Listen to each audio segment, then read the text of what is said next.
한 주간 주님 안에서 평안하셨습니까? 함께 기도하시겠습니다.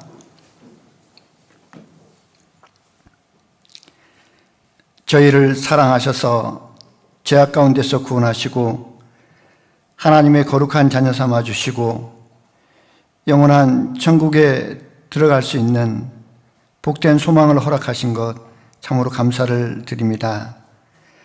하나님의 무한한 사랑과 은혜를 받고 살아가는 저희들, 늘 우리를 구원해 주신 아버지께 기쁨과 영광과 감사와 찬양을 드리는 귀한 삶을 살기를 원합니다. 여러 가지 부족하고 연약한 점 많이 있지만 늘 변함없는 사랑과 은혜로 우리를 붙잡아 주시고 주님의 귀한 말씀 가운데 우리의 모든 삶을 변화시켜 주심을 믿고 감사를 드립니다. 이 어두운 세상 가운데서 하나님의 자녀로 빛과 소금이 되어서 하나님을 증거하고 그리스도의 사랑을 전하는데 부족함이 없는 저희에게 도와주시기를 원합니다. 교회를 통해서 이루어져 있는 많은 영혼들 구원하시기를 원하시는 주님, 그리스도 안에서 구원받은 우리 형제 자매들 한 사람 한 사람 복음의 일꾼으로 또 귀하게 쓰임받을 수 있도록 도와주시고 하나님 앞에 섰을 때 부끄럽지 않은 모습으로 잘했다 칭찬받는 하나님의 자녀로 또 깊은 가운데 쓸 수 있도록 도와주시기를 또 간절히 원합니다.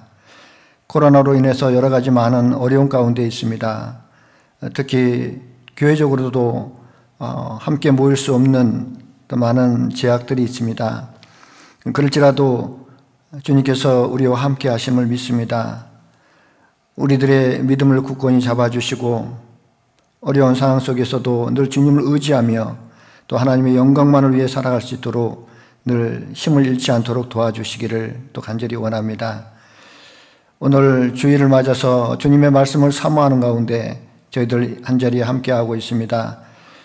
우리 각자의 마음과 생각과 생활을 감찰해 주시고 우리에게 필요한 또 말씀과 은혜로 채워주시기를 또 간절히 원합니다. 또 여러 가지 사정으로 함께하지 못하는 우리 형제 자매들 어느 곳에 있든지 일일이 함께하시고 동일한 은혜 가운데 도와주시기를 원합니다. 오늘 말씀의 교제의 시간 주 성령께서 친히 함께하시기를 원하면서 우리를 언제나 사랑하시는 우리 구주 예수 그리스도 이름으로 기도드렸습니다. 아멘. 예, 성경 말씀 마태복음 11장 마태복음 11장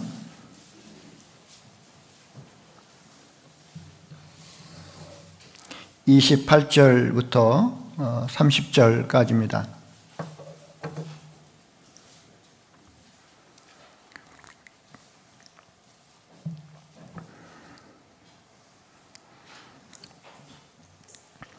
마태복음 11장 28절부터 30절까지 제가 읽어 올리겠습니다. 수고하고 무거운 짐진 자들아 다 내게로 오라. 내가 너희를 쉬게 하리라. 나는 마음이 온유하고 겸손하니 나의 멍에를 메고 내게 배우라. 그러면 너희 마음이 쉼을 얻으리니 이는 내 멍에는 쉽고 내 짐은 가벼움이라 하시니라. 예, 지금 코로나 상황이 참 수그러들지 않고 계속 600명, 700명대로 이렇게 유지가 되고 있습니다. 그래서 방역 단계를 높일까 여러 가지 정부에서는 고민을 하고 있는데요. 하루속히 이 코로나가 좀 잠잠해져서 저희들이 자유롭게 또 대면하며 또 깊은 가운데 교제를 나눌 수 있는 시간이 하루속히 왔으면 좋겠습니다. 그렇지만 이런 상황 속에서도 전도의 그 열기는 식지 않고 또 곳곳에서 또 구원받는 또 역사들이 계속 일어나고 있습니다. 그래서 그것 또한 하나님께 감사드리고 우리가 또 통과해야 될 또 하나의 과정이라고 한다면 그것도 하나님을 의지하면서 믿음에 흔들림 없이 잘 통과했으면 좋겠습니다. 오늘 함께 생각해 볼 말씀의 주제는 그리스도인의 겸손과 온유라고 하는 그런 내용으로 함께 생각을 해보려고 합니다.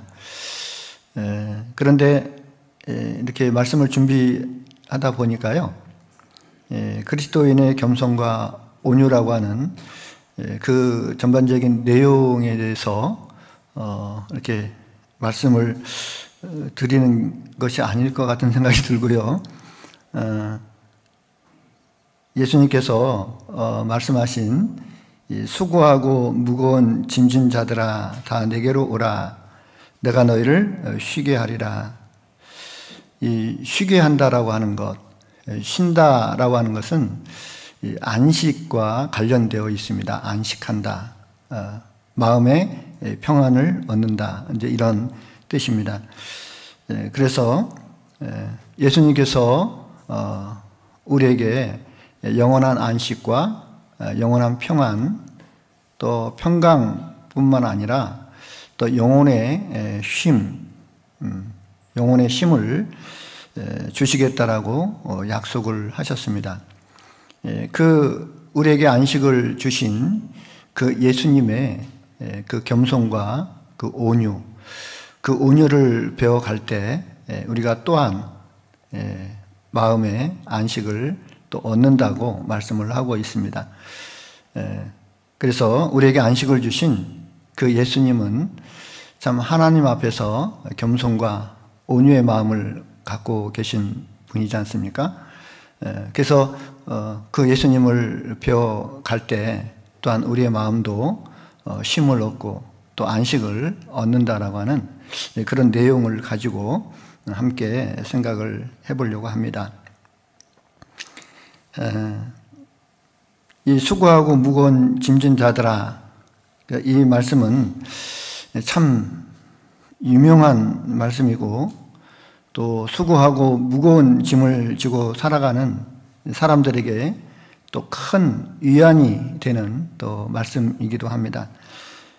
수고하고 무거운 짐진 자들, 수고하고 무거운 짐을 지고 살아간다는 그런 말씀 속에는 여러 가지 많은 의미가 담겨 있을 것입니다.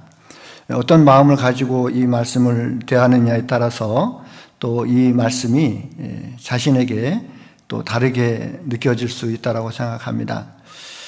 육체적인 고통과 또 육체적인 아픔, 또 환경적인 어떤 어려움 속에 있는 분들은 아마 그 자체가 수고하고 또 무거운 짐이 아닐까 생각을 합니다. 또 물론 육신적으로 또 육체적으로 이 세상 살아가는데 큰 어려움이 없다 하더라도 또 마음의 평안을 얻지 못하고 마음의 기쁨을 얻지 못하고 또 마음의 고통 속에서 살아가는 사람도 또한 있을 겁니다. 또 그런 분들 또한 그 또한 마음의 고통이 수고고 또 무거운 짐이 아닐까 생각을 합니다. 여러 가지로 우리의 인생 자체는 수고하고 무거움을 짐을 지고 살아가는 것만은 분명하죠. 아마 지금 늘 행복하다, 늘 마음이 평안하다, 나는 늘 마음이 평강 가운데 있다, 아마 그런 분들은 아마 없을 거라고 생각합니다. 땀을 흘리고 또 수고하고 또 살아갈 수밖에 없는 또 인생이기 때문에 하루하루도 육체의 그 삶을 위해서 고달프고 또 고단한 그런 삶을 또 우리는 또 하루하루 살아갈 수밖에 없습니다. 하나님께서 에레미야가 3장 33절에 주께서 인생으로 하여금 고생하고 근심하게 하신 것이 본심이 아니시다라고 말씀을 하고 있습니다. 분명 하나님께서 우리에게 주시려고 하는 것은 고통 자체가 아닐 거라고 분명히 봅니다. 분명히 인생이 이렇게 힘들고 어려운 것은 이유가 있을 텐데 그 이유가 바로 우리의 첫사람 아담과 하하가 에덴 동산에서 하나님의 말씀을 불순종함으로 해서 얻게 된 결과인 거죠. 하나님께서 여자에게는 잉태하는 그런 고통을 더하셨습니다. 네가 수고하고 자식을 낳을 것이며 라고 말씀을 하셨습니다.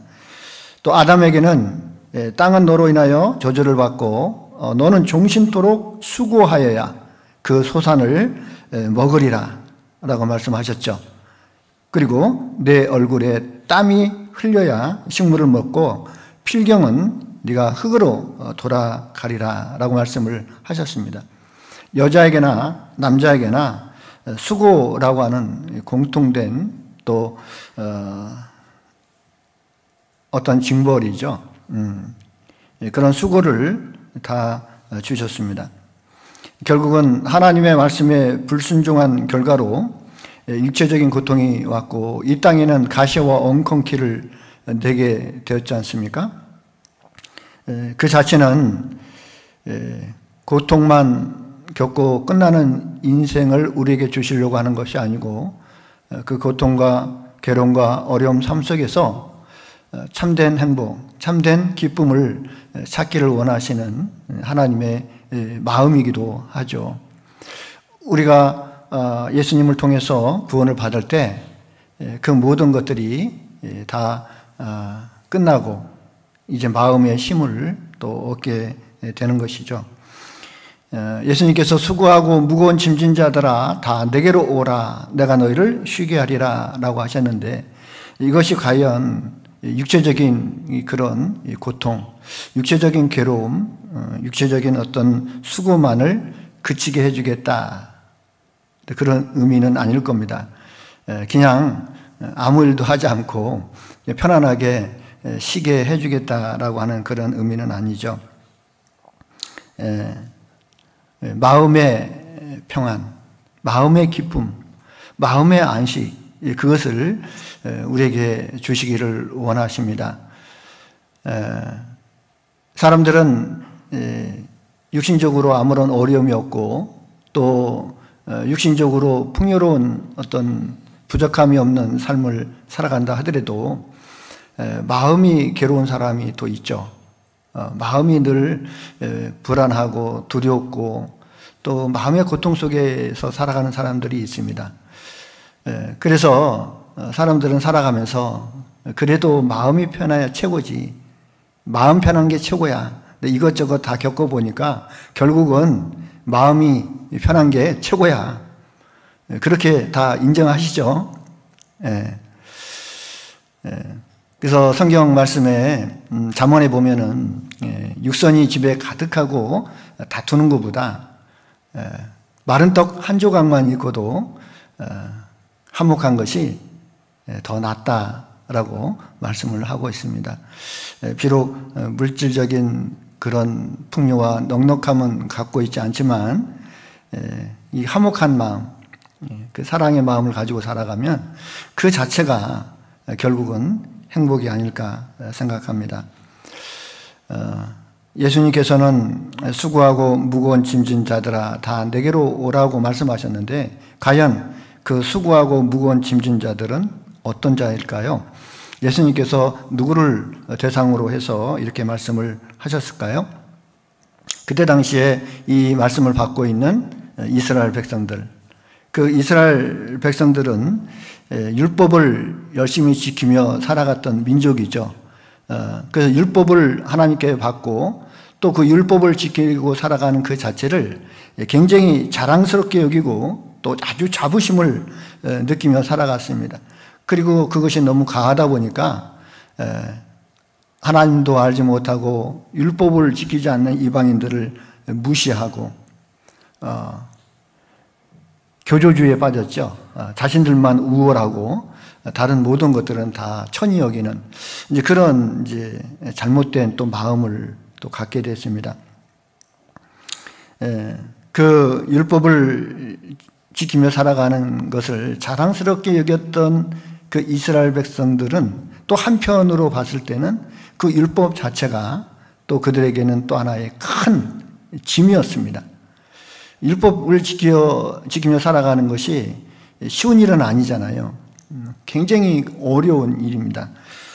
그 어려운 일이기 때문에 또 마음 한편으로는 또 그것이 큰 짐이 됐고 또 그 자체가 또 수고가 되어버렸습니다. 그러니까 율법을 지키며 이제 살아가는 그 자체는 안 지킬 수는 또 없으니까 결국은 어떻게 되겠습니까? 형식적인 그런 종교 생활로 전락해 버렸고요. 또 때로는 그 율법을 가지고 사람들을 판단하는 도구로 또 사용을 했습니다. 종교 지도자들은 또 율법을 가지고 자신들의 종교적인 권위, 그 종교적인 어떤 지위를 지키는데 또 그것을 사용을 했죠. 힘이 없고 약한 많은 백성들은 그 율법을 지키며 살아가는 그 자체가 결국은 짐이 될 수밖에 없었고요. 그렇게 지키지 못하고 살아가는 사람들을 정죄하고 또 판단하고 또 무시하고 또 율법의 잣대로 죄인 취급하고 이런 일들이 많이 벌어졌습니다. 그런 그 상황 속에서 예수님께서는 참으로 하나님을 섬기는 것이 무엇이고 또 하나님께서 율법을 왜 주셨는지 그 이유에 대해서 예수님은 분명히 말씀을 하고 계십니다. 그래서 그 수고하고 무거운 짐진 자들아, 율법 아래서 살아가는 그런 무거운 짐을 지고 살아가는 그 모든 이스라엘 백성들에게 말씀을 하고 있습니다. 많은 율법 가운데에서도 그 대표적인 것이 또 안식일을 지키는 거예요.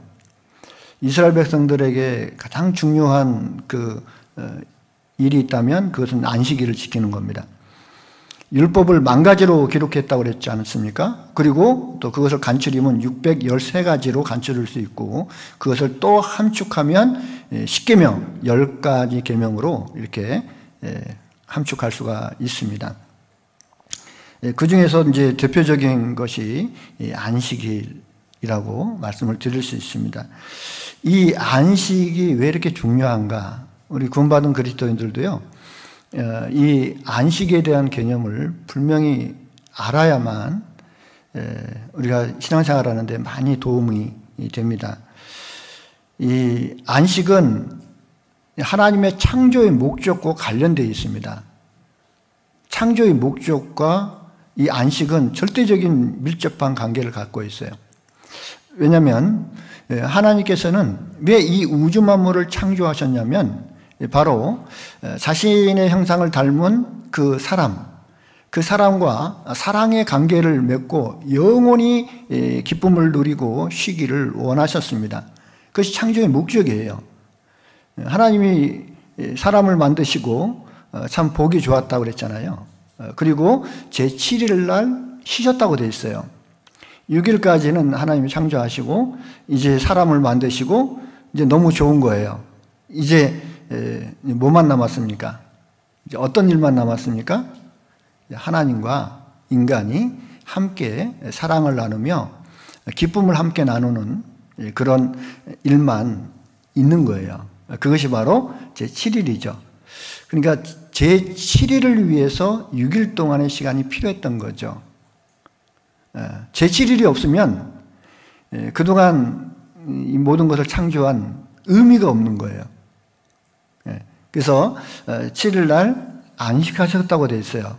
그 안식은 누구의 안식이냐면 바로 하나님의 안식이었던 거예요. 하나님의 안식이었어요.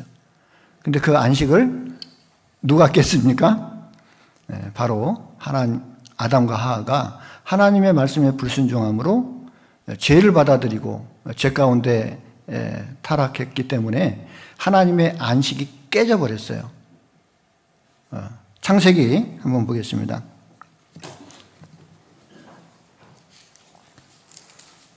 창세기 2장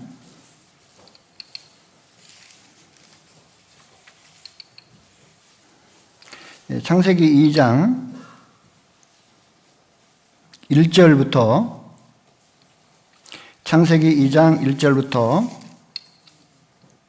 제가 읽겠습니다.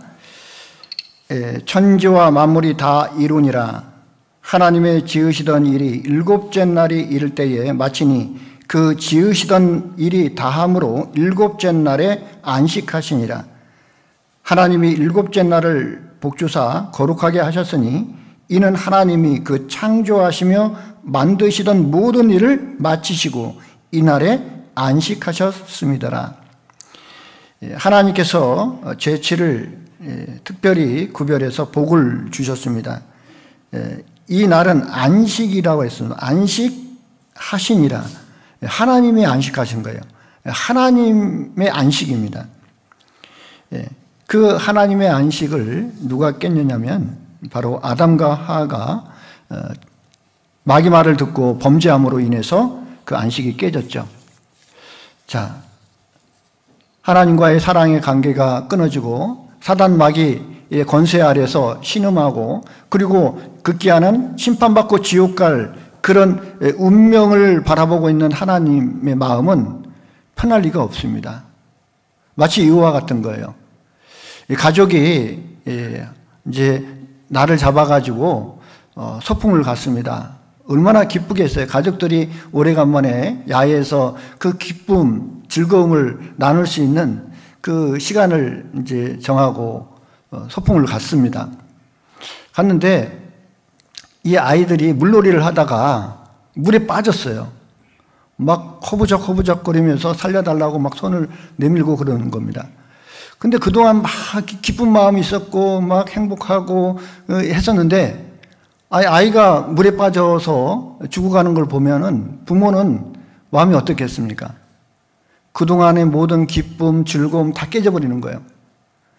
그 아이를 보고 있는 순간은 모든 게 다 사라져버린 거예요. 깨져버렸어요. 그 아이를 건져내서 생명을 구하고 자신의 품에 안기 전에는 또 살았다라고 하는 그것을 확인하기 전에는 결코 마음이 쉴 수가 없는 거예요. 그 모든 기쁨이 다 깨져버렸죠. 하나님이 그런 거죠. 그래서 죄 가운데 빠진 우리 인간을 구원해서 바로 하나님의 창조의 목적 가운데 우리를 다시 두시는 것, 그것이 하나님의 안식을 회복하는 일입니다. 그럴 때 하나님은 쉬는 거예요. 우리가 죄 가운데서 구원받고 그리고 심판에서 벗어나서 하나님의 품에서 하나님과 함께 영원한 그 영생 복락을 누리는 그것을 보기 전에는, 다시 말하면 우리가 죄악 가운데서 구원받기 전에는 하나님은 쉴 수가 없는 거예요. 그래서 안식이라고 하는 것은 하나님의 안식입니다. 우리가 구원을 받아야 하나님이 안식할 수 있는 거예요. 그렇기 때문에 이 안식은 너무나 중요한 거예요. 하나님이 창조의 목적이 그와 같습니다. 그래서 사람들이 그것을 알기를 원했어요. 하나님의 마음을 알기를 원했습니다. 왜 이 우주만을 창조하셨는지, 왜 사람을 만드셨는지 그것을 알기를 원하셨기 때문에 특별히 십계명 속에 안식일을 지키라고 넣어주신 거예요. 그 10개의 계명, 10가지의 계명 속에 특별히 왜 안식일을 지키라고 제4계명에 넣어놨을까요? 그는 안식이 중요하기 때문에 넣는 거예요. 자, 출애굽기 20장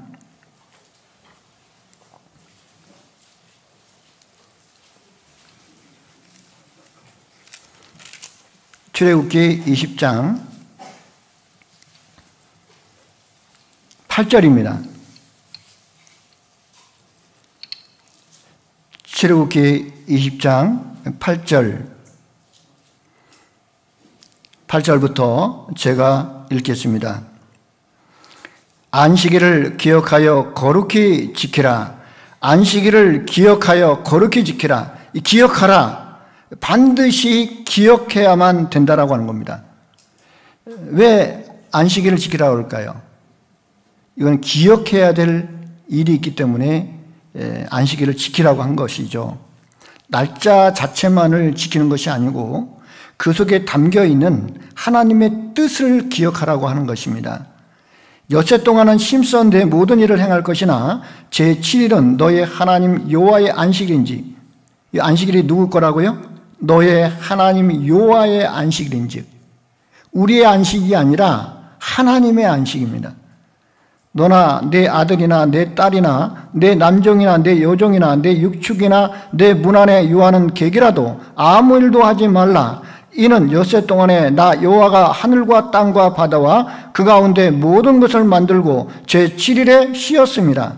그러므로 나 여호와가 안식일을 복되게 하여 그날을 거룩하게 하였느니라. 하나님의 안식일을 하나님께서 복되게 하시고 또 이스라엘 백성들에게 그 안식일을 기억하고 지킬 것을 명하셨습니다. 그것은 안식이 무엇인지를 잊지 말라고 하는 그런 의미도 있습니다. 그러니까 이스라엘 백성들은 그 안식일을 지켜야 될 의무가 주어져 있어요. 하나님과 언약을 맺은, 율법으로 언약을 맺은 이스라엘 백성들은 실제적으로 이 안식일을 지켜야 됩니다. 안식일을 지키는 그 의무는 유대인에게 주어진 거예요. 지금 신약시대 때 이방인들은 그 안식일을 지켜서 안식하는 게 아닙니다.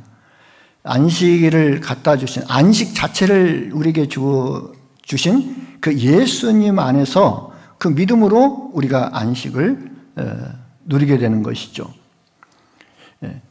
그래서 이 참된 안식을 회복시켜 줄 때까지 그 안식을 가져오신 분이 누굽니까? 바로 예수 그리스도거든요. 예수님이 오실 때까지 이스라엘 백성들은 이 십계명에 기록되어 있는 이 안식일을 지켜야 될 의무가 있었죠. 자, 출애굽기 31장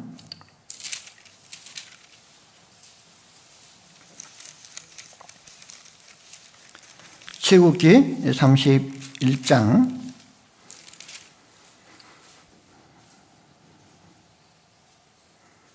13절, 출애굽기 31장 13절부터 제가 읽겠습니다. 너는 이스라엘 자손에게 구하여 이르기를. 누구에게? 이스라엘 자손에게. 너희는 나의 안식일을 지키라. 누구의 안식이라고 그랬습니까? 나의 안식일. 하나님의 안식일을 어떻게 하라고요? 지키라. 이는 나와 누구 사이에? 너희 사이에. 너희, 이 말씀을 받는 이스라엘 백성들입니다. 여호와인지를 너희로 알게 함이라. 너희는 안식일을 지키지니 이는 너희에게 성일이 됨이라. 무릇 그날을 더럽히는 자는 어떻게 하라고요? 죽일지며 무릇 그날에 일하는 자는 그 백성 중에서 그 생명이 끊쳐지리라. 엿새 동안은 일할 것이나 제7일은 큰 안식일이니 여호와께 거룩한 것이라. 무릇 안식일에 일하는 자를 반드시 죽일지니라. 안식일이 무엇인데 안 지키면 죽는 거예요. 죽이라는 거예요. 자, 이 죽는다라고 하는 건 굉장히 엄한 법이죠. 얼마나 엄한 법이면 이 안식일을 안 지키는 그 자체가 생명을 잃게 되는 일과 같은 거예요. 그러니까 굉장히 큰 의미가 있는 거죠. 우리는 그것을 살펴볼 필요가 있습니다.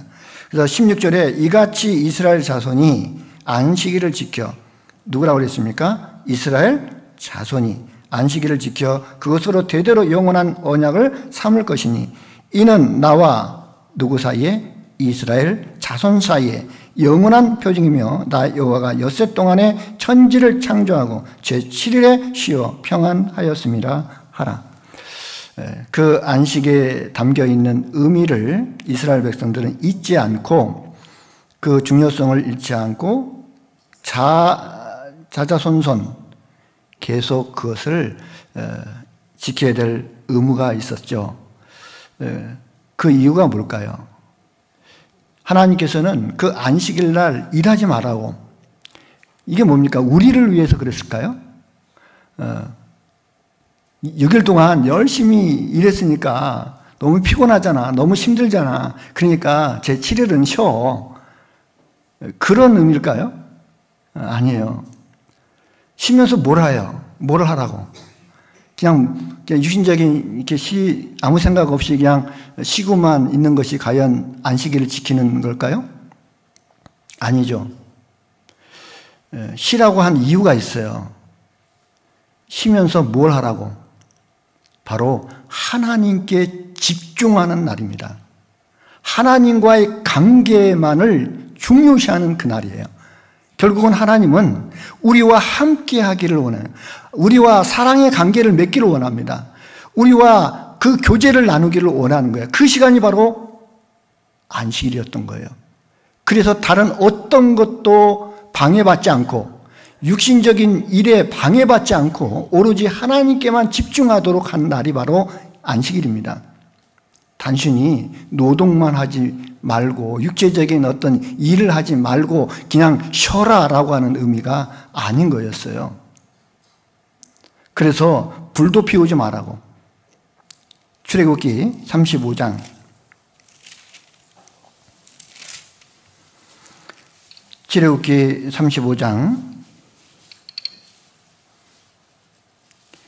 2절 출애굽기 35장 2절 엿새 동안은 일하고 제7일은 너희에게 성일이니 여호와께 특별한 뭐라고요? 안식일이라. 무릇 이날에 일하는 자를 죽일지니 안식일에는 너희의 모든 초소에서 모두 피우지 말라고요? 불도 피우지 말지니라. 지금은 뭐 불 피우는 거 쉽죠. 뭐 라이터만 딱 켜면 다 불 다 켜지죠. 옛날에는 불 피우는 게 참 쉽지가 않았어요. 많은 그런 노력이 필요합니다. 결국은 무엇을 말합니까? 사람은 여러 가지 육신적인 일에 이렇게 마음이 뺏겨버리고 또 생각이 뺏겨버리잖아요. 그러면 하나님께 향한 마음이 이렇게 집중할 수가 없습니다. 하나님은 그 육체적인 일에, 육신적인 일에 우리들의 마음과 생각이 빠져서 하나님과의 관계가 소홀해지면 안 되잖아요. 하나님은 그것조차도 금하시고 하나님께만 집중하도록 한 날이 바로 안식일이었던 거예요. 6일 동안 우리의 육신의 일을 위해서 열심히 일을 하라고 제공을 해줬습니다. 그런데 하루만큼은 하나님께 집중하기를 원했어요. 그런데 그 안식일조차 이스라엘 백성들은 큰 짐이 되어 버렸습니다. 하나님을 만나는 그 시간, 하나님과 교제를 나누는 그 시간이 너무너무 기다려지고 그 시간을 그리워하고 그 시간을 갈망하면서 그 기다린 시간이 아니었어요. 안식일은 그들에게 큰 또 하나의 짐이 되어버렸습니다. 안식일을 지키는 그 자체가 그들에게는 짐이 되어버렸어요. 지금 안식이라고 하는 것, 안식일은 금요일날 저녁부터 토요일날 저녁까지잖아요. 이스라엘 백성들의 시간의 개념은, 하루의 개념은 우리하고 좀 다릅니다. 이스라엘 백성들의 하루의 개념은 오후 6시부터, 그러니까 해가 진 때부터 하루로 쳐요. 그래서 그 다음날 해 질 때까지가 하루예요. 우리는 자정이 돼야 밤 12시가 돼야 지나서 이제 하루가 시작되잖아요. 근데 이스라엘 백성은 그렇지 않습니다. 금요일날 저녁부터 토요일날 저녁까지 아무 일도 하지 말고 하나님과의 그 교제에 집중을 해야 되는 그런 시간입니다. 그런데 그들은 무슨 일만 하려고 하면, 자신의 어떤 육신적인 어떤 일을 하려고 하면 안식일이 금방 찾아오는 거예요. 그러니까 7제마다 돌아오잖아요. 근데 이제 지금 저희 같은 경우에는 이제 주일날 쉬잖아요. 주일날. 근데 이 주일이 그 안식일은 아니에요. 그 어떤 분들은 이 주일이 안식일이라는 이렇게 생각하는 분인데 안식일이 아니고요. 예수님은 안식 후 첫날 부활하셨어요. 주의 날, 부활한 날. 그래서 정확한 의미는 금요일부터 토요일까지는 안식일이고 그 다음 날 주일은 전 세계적으로 공통적으로 쉬는 날, 그렇기 때문에 쉬는 날 우리가 함께 모이는 거지 안식일을 지키기 위해서 모이는 것도 아니고 주일을 성수하기 때문에 주일을 지키려고 또 모이는 것도 아닌 거예요. 전체적으로 많은 분들이 쉬니까 그날에 함께 모이자고 한 거지 어떤 날을 지키기 위해서 우리가 모인 것은 아니죠. 근데 이스라엘 백성들은 뭐만 하려고 하면 뭐 이렇게 안식일이 빨리 돌아오는지, 뭐 좀 하려고 그러면 또 안식일이에요. 그러니까 뭐 일을 하다가도 그쳐야 되니까, 그냥 쉬어야 되니까, 일을 보고 쉬어야 되니까 마음이 뭐 편하겠습니까? 그 안식일 자체가 짐이 돼버렸어요. 빨리 그냥 안식일 지나가 버렸으면 좋겠다. 그렇게 돼버렸습니다. 우리는 주일날 뭐 안식일을 지키기 위해서 모이는 건 아니지만 한번 같은 마음을 가지고 돌이켜보면 우리 주일날 뭡니까? 주님을 만나는 날이죠. 주님과 함께 교제를 나누는 날입니다. 일상적인 모든 것을 다 내려놓고 주님께 집중하는 날, 그날이 바로 주일이죠. 그런데 웬 놈의 주일은 왜 이렇게 빨리 돌아오는지, 벌써 주일이야? 뭐 좀 하려고 그러면 주일이야. 또 교회 가야 돼?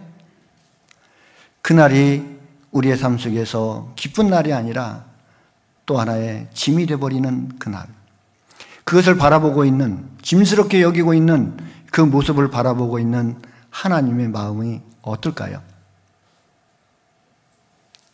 하나님은 그날을 기다리고 있는 거예요. 다른 모든 것들은 우리에게 육신적인 일을 위해서, 필요를 위해서 다 제공해 주셨습니다. 6일을 주었어요.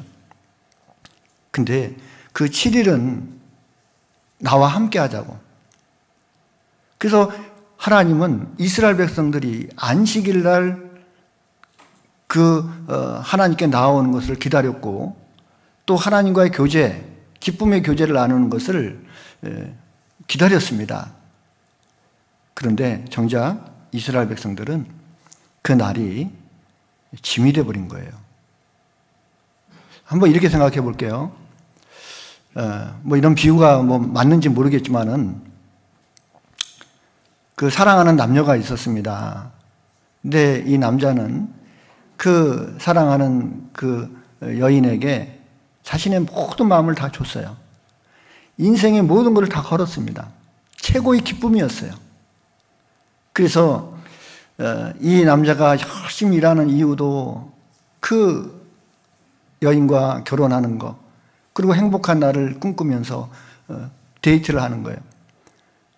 그래서 뭐 맨날 만날 수는 없잖아요. 일도 있으니까. 그래서 직장을 다니면서 약속을 합니다. 우리가 며칠 날 만나자고. 그러면 서로 약속을 하면요, 그날이 기다려지잖아요. 그렇죠? 내가 이렇게 힘들게 일하는 것도, 또 뭐 여러 가지 어려운 일을 당하는 것도 이것도 다 이제 견딜 수 있는 거예요. 왜? 그날 만나는 그 기쁨을 이제 기다리면서 이제 견딜 수가 있는 거죠. 그래서 이 남자는 그날을 이제 기다리고 약속 장소에 나갔습니다.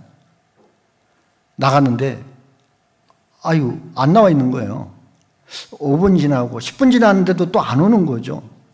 혹시 또 늦게 오나, 또 차가 막히나. 네, 그래서 조금 기다렸습니다. 30분 지나도 안 오는 거예요. 좀 더 기다려보자. 이왕 기다린 김에. 그러면서 1시간을 기다렸어요. 안 오는 겁니다. 그래서 전화를 했어요. 따르릉 땡 전화했습니다. 그래서 전화 받아, 여보세요. 잠도 안 깬 거예요. 지금 오늘 우리 만나기로 하지 않았어요? 그러면 그래요? 그러면서 깜빡 잊었다고 그러는 거예요. 이제라도 빨리 좀 나오시지. 어떡해요. 오늘 오후에 있다가 약속이 있는데 못 갈 것 같아요. 이런 그 말을 듣고 있는 그 남자의 마음은 어떨까요? 실망도 이만저만 실망이 아니겠죠. 거기에 좀 비유할까요? 하나님은 그 그 날을 기다리고 있는 거예요. 그날, 그 이스라엘 백성들과 만나는 그날, 다른 거 방해받지 않고 오로지 하나님과의 사랑의 그 교제를 나누는 그 날을 기다리고 있었어요. 근데 이스라엘 백성들은 하나님의 마음을 아는지 모르는지 그냥 형식적으로 그 날을 지킨 거죠. 그리고 그 날이 돌아오는 것을 그들은 기쁨의 날이 아니었습니다. 괴로움의 날이었고 짐스러운 날이 되어버렸어요. 그것을 바라보고 있는 하나님의 마음은 어떨까요? 이스라엘 백성들은 단순히 일하지 않고 쉬는 것, 그것만 생각했습니다. 그래서 이 안식일날 하지 말아야 될 일을 그 39가지나 더 세부적으로 만들어가지고 이거 하면 안 되고 이거 하면 안 되고 이거 하면 안 되고 이거 하면 안 되고 그런 날을 세부적으로 만들어 놨지, 정작 그 날의 의미는 퇴색돼 버리고 다 잊어버렸습니다. 절정에 이른 것이 바로 예수님 당시 때 그 이스라엘 백성들 종교 지도자들은 그 예수님이 뭐하나 하고 뒷조사만 했습니다. 안식일 날 병을 고치고 있는 예수님을 이제 책망한 거예요. 왜 다른 날도 많은데 왜 안식일 날 하필이면 안식일을 범하냐고. 의료행위를 하는 거, 병 고치는 거, 그것은 다 안식일을 어기는 거 아니냐고. 그래서 안식일을 범하는 자라고, 죄인이라고 예수님을 책망을 했습니다. 그렇게 하는 예수님의 제자들이 이제 밀밭 사이로 지나갈 때요, 배가 고파가지고 그 밀밭 그 이삭을 지나가면서 이제 이삭을 잘랐습니다. 그리고 배가 고프니까 이제 먹어야 되겠죠. 그럼 막 비벼가지고 해가지고 이제 입에다 털어 넣었어요. 이 바리새인들이 그걸 본 겁니다. 야, 이제 꼬투리 하나 잡았다. 이제 예수님을 공경에 빠뜨릴 그 하나의 그 꼬투리를 잡았다. 그리고 이제 씩씩거리면서 찾아왔습니다. 응? 예수님, 당신의 제자가 안식일날 하지 못할 일을 하나이다. 딱 그런 거예요. 뭘 했는데 밀밭에서 이삭을 잘라서 그 먹었지 않냐고. 그들의 율법에는 그 안식일날 하지 말아야 될 규례를 3번 했는데 그게 바로 뭐냐면 안식일날은 1km 이상 못 가요. 그럼 안식일을 어기는 겁니다. 이 추수하는 것도 금합니다. 키질하는 것도 금합니다. 타작하는 것도 다 금하는 거예요. 이게 이삭을 자른 거, 그것은 추수한 거라고 생각하는 거예요. 그리고 그것을 막 비빈 것을 타작한다고 생각하는 거예요. 그리고 훅 부른 것을 키질했다고 생각하는 겁니다. 그러니까 다 어겼다는 거죠. 예수님께서 그 얘기를 듣고 참 속이 터지겠죠. 그렇게 하라고 하나님이 안식일을 제정해 줬냐고. 그렇게 하라고 안식일을 지키라고 주셨냐고. 너희 마음에는 하나님을 사랑하는 마음이 없고, 그리고 하나님의 말씀에 순종하는 것이 없음에도 불구하고 외형적으로 형식적으로만 그들은 지켰던 거죠. 예수님이 누굽니까? 예수님은 하나님이세요. 하나님이 인간의 몸을 입고 이 땅에 오신 분입니다. 그리고 안식이 무엇인지를 제일 잘 알고 계신 분이 바로 이 예수님이에요. 하나님의 안식일을 제정해 줬으니까 나의 안식일을 지키라고 제정해 주신 분이 바로 하나님이시잖아요. 예수님은 누굽니까? 바로 하나님 자신이잖아요. 안식에 대해서 누가 잘 압니까? 바로 예수님이 잘 알고 계시겠죠. 그런데 그 예수님 앞에서 안식일을 논하고 있는 이 바리새인들의 그 위선적인 종교적인 모습, 그것을 바라보는 예수님은 야, 진짜 너희들 참 잘 지킨다. 그럼 지키려면 그렇게 지켜야지 하고 칭찬해 주셨습니까? 아닙니다. 마태복음 12장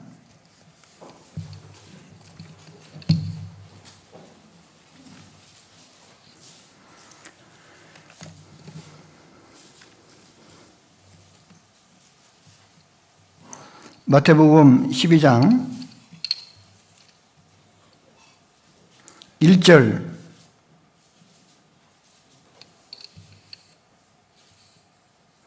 마태복음 12장 1절부터 그때에 예수께서 안식일에 밀밭 사이로 가실새 제자들이 시장하여 이삭을 잘라 먹으니 바리새인들이 보고 예수께 고하되 보시오 당신의 제자들이 안식일에 하지 못할 일을 하나이다. 그들은 안식일을 지키는지 안 지키는지 그거에만 관심이 있었습니다. 그 제자들의 그 사정은 생각하지도 않았죠. 그래서 예수님께서 두 가지의 그 구약에 나타나 있는 내용을 가지고 진짜 안식이 무엇인지를 설명을 해 주셨습니다. 그리고 나서 8절에 인자는 안식일에 뭐라고요? 주인이라 그랬습니다. 예수님께서는 안식일 날 주로 많이 병자들을 고쳐주셨어요. 근데 바리새인들은 안식일 날 왜 병을 고치냐고, 다른 날도 많은데, 그런데 참된 안식이 뭘까요? 병자들은 병을 고치는 게 참된 안식이에요. 그렇죠? 안식일 날 생명을 얻게 하는 것이 과연 선한 것이냐 악한 것이냐라고 말하고 있습니다.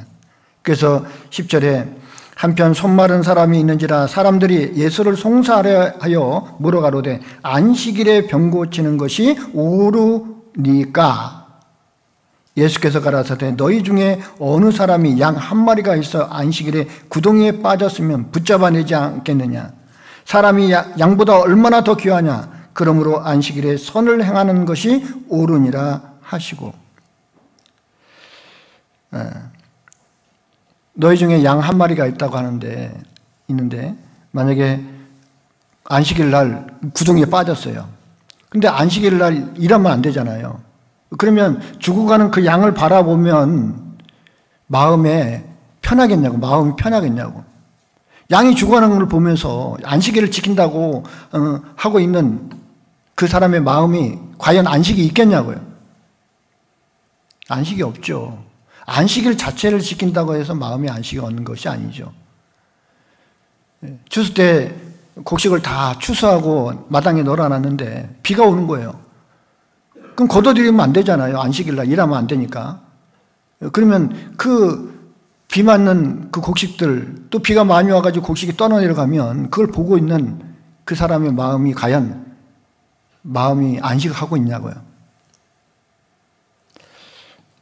이 안식에 대한 그 의미를 잘못 오해하고 있는 그 이스라엘 백성들, 그들에게 참된 안식이 무엇인지 예수님은 가르쳐 주셨습니다. 그래서 마가복음 2장에 보면 안식일은 사람을 위해서 안식일이 있는 것이지 사람이 안식일을 위해서 있는 것이 아니다. 안식일이 사람을 위해서 있는 거지 사람이 안식일을 위해서 있는 것이 아니다. 나는 안식일의 주인이라고 말씀을 하고 있는 것입니다. 이스라엘 종교 지도자들에게 왜 예수님이 비난을 받았냐면 이 안식일을 범하는 사람이라고 생각하고 예수님을 비난을 했습니다. 그런데 정작 참된 안식을 갖고 오신 분이 바로 예수 그리스도라는 거죠. 안식일의 주인이라는 거죠. 그래서 참된 안식이 무엇인지를 가르쳐 주신 것이에요. 마태복음 11장, 이제 12장 찾으셨죠? 11장 28절.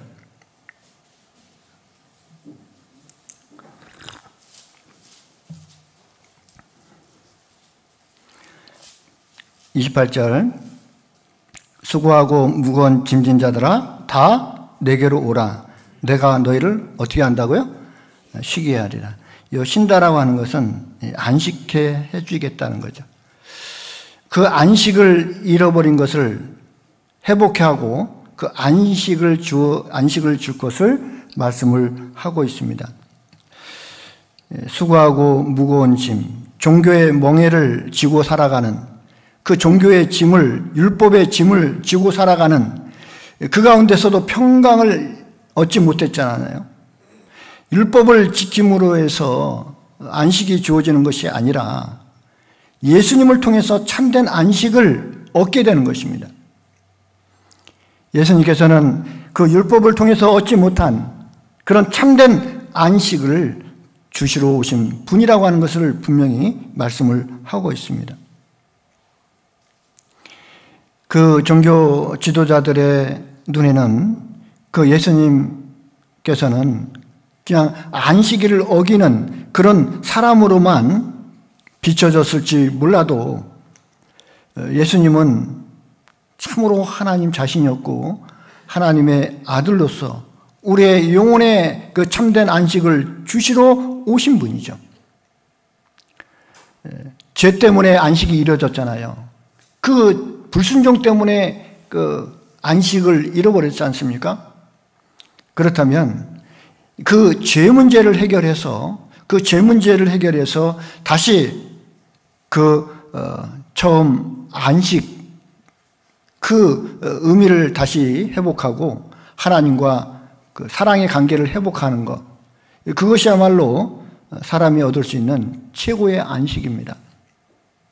잃어버린 안식을 회복하고 에덴 동산에서 함께했던 그 하나님을 다시 그 자리에서 만나는 거죠. 그 자리로 우리가 이끌어 드리는 것이죠.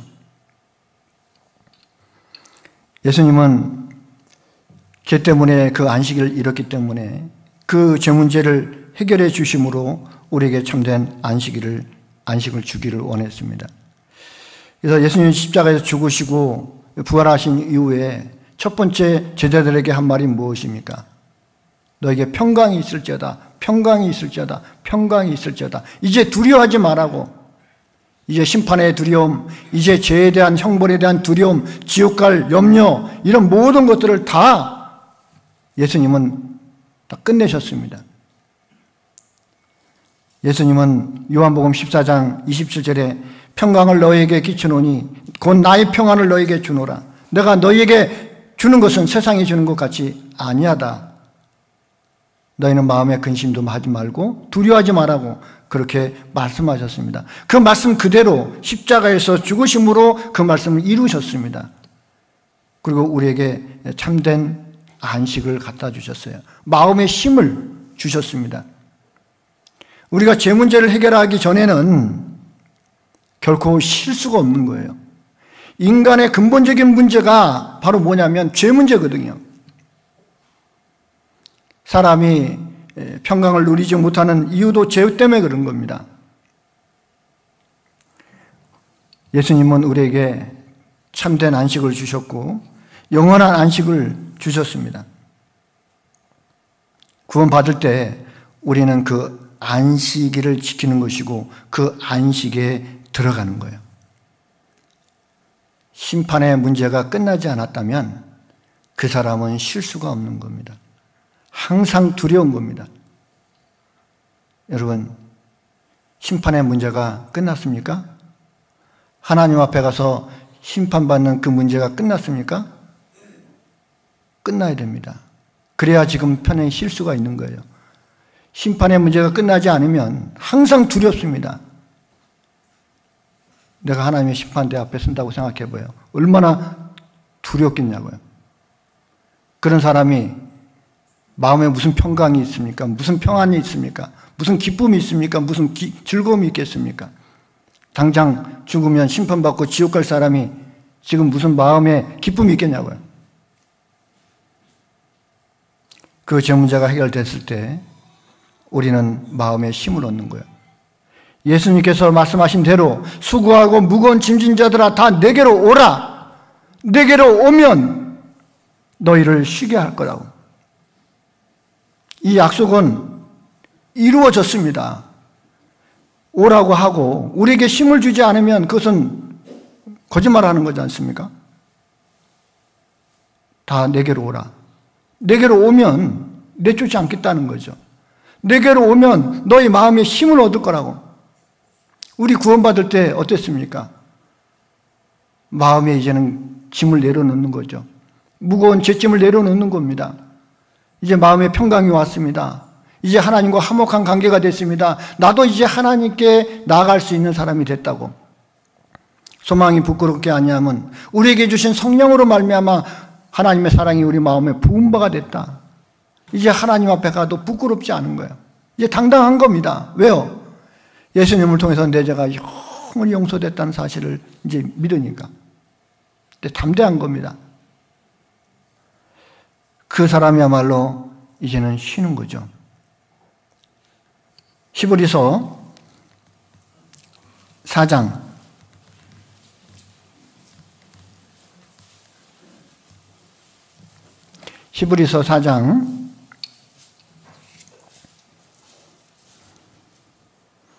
3절 히브리서 4장 3절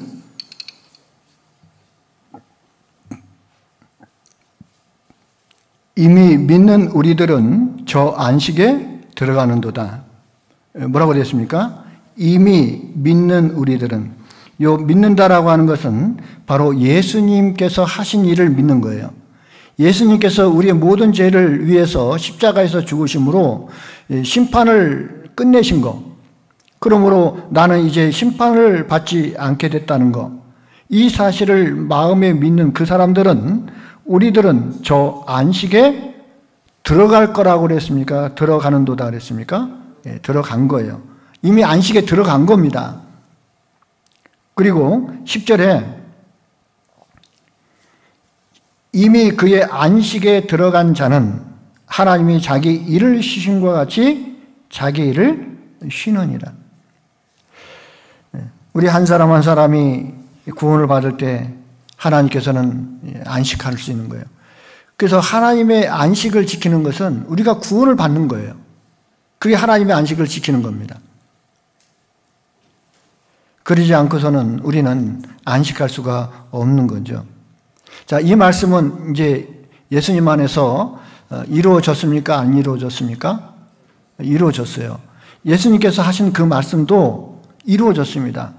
다 오라고 해놓고 책임 못 져주면 어떻게 해요? 근데 이 말씀 그대로 이루어졌어요. 그래서 28절, 마태복음 11장 28절 말씀은 이미 구원받은 그리스도인들은 이 말씀이 이루어진 거예요. 다 오라고 그랬어요.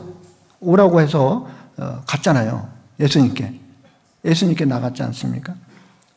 그리고 예수님의 십자가의 은혜를 통해서 우리가 구원을 받게 됐죠. 이제 마음의 쉼을 얻게 됐습니다. 이제 안식을 얻게 됐죠. 그리고 29절에 나는 마음이 온유하고 겸손하니 나의 멍에를 메고 내게 배우라. 그러면 너희 마음이 쉼을 얻으리니. 자, 구원받은 사람은 이제 그 안식을 계속 유지하는 방법을 예수님께서 말씀하셨습니다. 다 내게로 오라. 그리고 내가 너희를 쉬게 하리라. 라고 하는 그 말씀은 구원받은 사람은 이제 이루어졌죠. 그리고 나는 마음이 온유하고 겸손하니 나의 멍에를 메고 내게 배우라. 그러면 너희 마음이 쉼을 얻으리니. 계속 안식을 유지하는 방법. 하나님 안에서, 예수 그리스도 안에서 그 평강을 유지하는 방법은 바로 나의 멍에를 메고 내게 배우라 라고 했습니다. 나의 멍에를 메고 내게 배우라. 그러면 너희 마음의 안식이 유지가 될 것이라고. 왜냐하면 그 멍에를 우리에게 메어주신 그분은 마음이 온유하고 겸손하신 분이라고 말씀을 하고 있는 것입니다. 앞에 수고하고 무거운 짐이라고 하는 것은 율법의 멍에, 종교의 멍에죠. 그것은 너무나 힘들고 어려운 거예요. 그런데 나의 멍에, 율법이 메어준 그 멍에가 아닌 예수님께서 친히 우리에게 메어주신 그 멍에는 쉽고 짐은 가볍다라고 말씀을 하고 있습니다. 이 예수님께서 친히 우리에게 메어주신 그 멍에는 사랑의 멍에입니다. 은혜의 멍에인 거예요. 그렇기 때문에 그것은 너무나 쉬운 겁니다. 예수님께서 우리에게 배워주신 그 사랑의 멍에, 그 은혜의 멍에를 메고 주님을 배워갈 때 우리의 마음의 힘을 얻을 것이라고 말씀을 하시는 겁니다.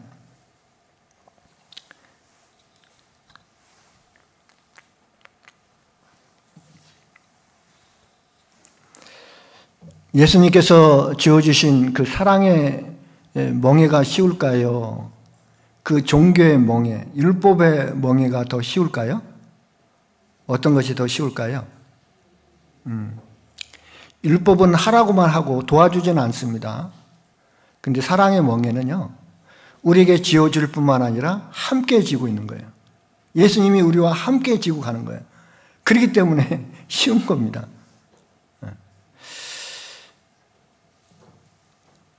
이는 내 멍에는 쉽고 내 짐은 가벼움이라. 왜 이 말씀을 하셨을까요? 예수님께서 친히 우리에게 메워준 멍에는 힘들고 또 괴롭고 고통스럽고 막 그렇게 하라고 지어준 멍에가 아니거든요. 그것은 하나님의 자녀로서 합당하게 살아갈 수 있도록 메워준 또 하나의 멍에입니다. 예수님은 마음이 온유하고 겸손하다고 말씀하셨죠. 그 겸손 그리고 온유, 그것은 예수님의 성품이기도 합니다. 그것을 우리에게 지어주신 거예요. 그것도 같이 지고 가자고. 그리고 나한테 배우라고. 우리는 구원받은 이후에 이제 교회 생활을 하면서 그 예수님과 함께 그 예수님의 마음을 배우고 그 예수님의 그 사랑을 배워가면서 우리는 함께 신앙생활을 하고 있습니다. 우리는 마지못해서 또 억지로 또 어쩔 수 없이 형식적으로 또 의무적으로 남의 눈치를 보면서 그렇게 신앙생활을 하는 것이 아니죠. 그렇게 신앙생활을 한다면 또 하나의 종교의 멍에를 메고 힘들게 살아가는 거예요. 그것은 신앙생활이 아니라 짐을 지고 힘겹게 살아가는 종교생활이기 때문에 그렇습니다. 여러분, 우리는 종교생활을 합니까? 아니면 사랑 안에서 주님과 함께 그 신앙생활을 합니까? 그 예수님의 사랑 안에서, 그 예수님의 은혜 안에서 우리는 신앙생활을 하기 때문에 결코 그 신앙생활은 짐이 아니라 기쁨이고 또 즐거움입니다. 그래서 우리는 말씀 배우는 시간이 너무나 즐겁고 또 우리와 함께 만나는 그 시간들이 너무나 기다려지고 좋은 거예요. 혹시 그 자체가 짐스럽게 또 고통스럽게 생각을 하고 있지는 않은가요? 같은 일을 하더라도 우리가 억지로 하면 굉장히 힘듭니다. 그러나 좋아서 하는 일은 힘들지가 않아요. 또 힘이 든다고 생각을 하지 않습니다. 설사 힘이 들더라도 힘든지 모르고 또 할 수가 있는 거죠. 우리에게 주어진 그 봉사, 또 교회 안에서의 모든 일들이 때로는 무겁게 느껴질 때가 있죠. 그럴 때 그 일 자체가 무거운 것이 아니고 우리의 마음에 혹시 그 주님을 대하고 있는 우리의 마음의 태도가 또 바뀌지는 않았는가 생각을 해봐야 됩니다. 이 마음에서 우러나오는 그 일은, 그 봉사는 하고 나서도 기쁩니다. 또 보람이 있습니다. 또 힘들다고 여기지 않아요. 기쁨으로 할 수 있습니다. 성경에 구원받은 그리스도인들이 봉사를 할 때 성령으로 봉사하며 그랬습니다. 하나님이 공급하시는 힘으로 하는 것 같이 하라고. 주님께서 그 힘을 주시고 또 은혜도 주시고 사랑도 주시고 그 힘으로 하니까 그 일 자체가 힘들지가 않는 거죠. 우리가 생활 속에서도 많은 것들을 경험합니다. 어떤 일을 시켜도 진짜 마음에 안 드는 사람이 시키면 하기 싫죠. 그렇죠? 또 그 일을 하면서 투덜투덜거립니다. 또 안 하면 또 안 되니까 그냥 마지못해서 합니다. 그런데 내가 좋아하는 사람, 내가 존경하는 사람, 그런 사람이 일을 시키면 어떨까요? 즐겁게 하겠죠. 콧노래 불러가면서 하겠죠. 힘들어도 힘드냐고 그러면 아우 안 힘들어요. 너무 기쁩니다. 근데 그렇게 하겠죠.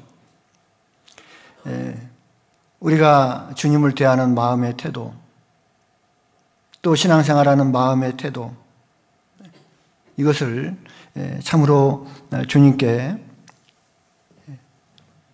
향하고 있다고 한다면 우리의 모든 신앙생활은 짐이 아니라 바로 기쁨이 되겠죠. 그것은 주님이 우리에게 친히 지어준 바로 나의 멍에, 예수님의 멍에, 사랑의 멍에, 그 은혜의 멍에라고 말씀을 드릴 수 있습니다. 예수님은 하나님을 사랑했습니다. 하나님의 아들로서 하나님의 뜻에 순종하고 죽기까지 복종을 하셨지 않습니까? 그것은 바로 겸손과 온유의 마음입니다. 겸손과 온유가 없으면 하나님의 말씀에 순종할 수가 없어요. 겸손과 온유는 하나님의 뜻을 따르는 가장 좋은 성품입니다. 겸손하고 온유한 그 마음은 그 하나님의 말씀에 전적으로 순종하는 그런 마음입니다. 겸손하지 않으면, 온유하지 않으면 하나님의 말씀에 순종할 수가 없는 거예요. 하나님의 뜻에 절대적으로 순종하셨던 그 예수님 마음은 겸손과 온유를 갖고 계시죠. 그래서 스가랴 9장 9절에 보면 나귀 새끼를 타고 오시겠다라고 그 예언했던 그 말씀 그대로 마태복음 21장에 예수님께서는 그 겸손한 마음을 가지고 나귀 새끼, 그 새끼를 타고 그 예루살렘으로 입성을 했습니다. 많은 아이들이 호산나 호산나 하면서 주의 이름으로 오시느니요 하고 환영을 했습니다. 예수님이 권위를 가지고 위험스러운 그런 위풍을 가지고 백마를 타고 이제 그 예루살렘으로 막 무섭게 들어왔으면 애들이 가까이 가지도 못하죠. 애들마저도 그 예수님을 맞이할 정도로 예수님은 가장 낮은 모습으로 오셨습니다.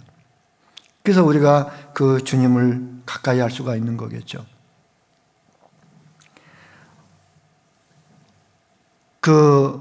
우리가 구원을 받은 이후에 주님 안에서 계속 그 평강과 안식을 유지하는 방법은 바로 그 예수님의 성품인 겸손과 온유를 배워갈 때 그 안에서 우리가 평강을 유지할 수 있습니다. 우리 마음이 조금이라도 높아져 있으면 그 평강과 안식은 다 깨져버립니다. 혹시 우리 마음속에 욕심이라고 하는 것이 들어와 있으면 그 모든 것들은 다 깨져버립니다. 우리 마음속에 죄가 들어와 있으면 그 모든 것들은 다 깨집니다. 하나님과의 화목한 관계가 될 수가 없어요. 뭔가 서먹서먹하고 껄끄러운 그런 관계가 될 수밖에 없죠. 겸손하고 온유한 사람은 죄를 가까이 할 수가 없습니다. 겸손이라고 하는 것은 내 자신의 위치를 지키는 것이고, 온유라고 하는 것은 하나님 말씀에 묵묵히 순종하는 그 마음, 참 좋은 마음이죠. 예수님은 나는 마음이 온유하고 겸손하니 나의 멍에를 메고 내게 배우라고 말씀하고 있습니다. 빌립보서 2장 5절에 보면 너희 안에 이 마음을 품으라 곧 예수 그리스도의 마음이니 그는 근본 하나님과 본체시나 하나님과 동등됨을 취할 것으로 여기지 아니하시고 오히려 자기를 비워 종의 형체를 가져 사람들과 같이 되셨고 사람의 모양으로 나타나셨음에 십자가에서 죽기까지 복종하셨다라고 말씀하셨습니다. 그 예수님을 하나님은 그 모든 이름에 가장 뛰어난 이름으로 높여주셨습니다. 너희 중에 높고자 하는 사람이 있느냐? 그 사람은 너희를 섬기는 사람이 되어야 된다고. 누가 섬기는 사람입니까? 겸손과 온유가 있는 사람이 바로 섬길 수 있는 사람이에요. 마음이 높아져 있는 사람은 결코 다른 사람을 섬길 수가 없습니다. 내가 망가져도 좋고 내가 낮아져도 좋고 참 무시당해도 좋다. 그러나 이것이 하나님의 영광이 되고 그리고 하나님의 뜻이라고 한다면 우리는 10번이고 100번이고 1000번이고 낮아질 수가 있는 거죠. 예수님께서는 그 십자가를 지시고 가시면류관을 쓰시고 그 사람들에게 조롱과 그 핍박을 받으면서도 예수님은 앞에 있는 즐거움을 위해서 그 부끄러움을 개의치 않고 나갔습니다. 왜? 우리를 섬기기 위해서, 우리를 높여주기 위해서. 그럴 때 평강이 있는 거예요. 하나님 말씀에 순종하는 가운데 평강이 있는 거예요. 그 불순종하는 가운데는 우리 마음에 평강이 없습니다. 불순종하는 가운데 무슨 마음에 기쁨이 있고 무슨 즐거움이 있고 안식이 있겠습니까? 어렵지만 우리가 순종할 때 마음에 기쁨이 있는 거예요. 그래서 사랑은 오래 참고 사랑은 온유하며 그랬지 않습니까? 온유. 성령의 열매도 사랑과 희락과 화평과 오래 참음과 자비와 양선과 충성과 온유다. 그 겸손과 온유는 바로 그리스도 안에 있는 거예요. 그래서 우리는 그 예수님께서 주어진 우리에게 메어준 그 사랑의 멍에를 메고 그 예수님을 따라가면서 그 겸손과 온유를 배워갈 때 우리는 마음의 평강과 기쁨을 유지할 수가 있습니다. 말은 사랑한다라고 말하면서 그 온유한 성품이 없고 겸손한 성품이 없다면 이것은 울리는 꽹가리가 될 수밖에 없습니다.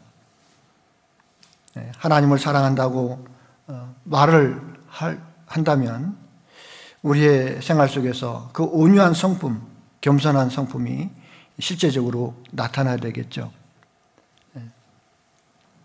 그래서 구원받은 그리스도인의 마음 가운데 그 예수님의 마음, 겸손과 온유를 배워갈 때 우리는 참된 안식, 참된 평강, 참된 기쁨, 참된 즐거움을 유지할 수 있다라고 말씀을 하고 있습니다.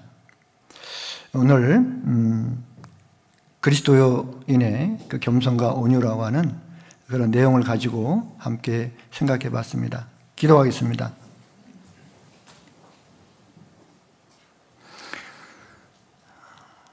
주님 감사합니다.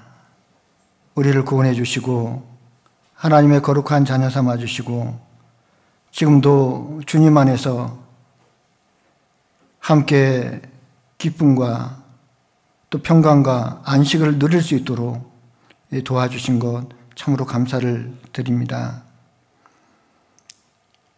예수님께서 우리에게 친히 메어주신 그 사랑의 멍에, 그 은혜의 멍에를 우리가 지고 주님을 따라가며 배우기를 원합니다.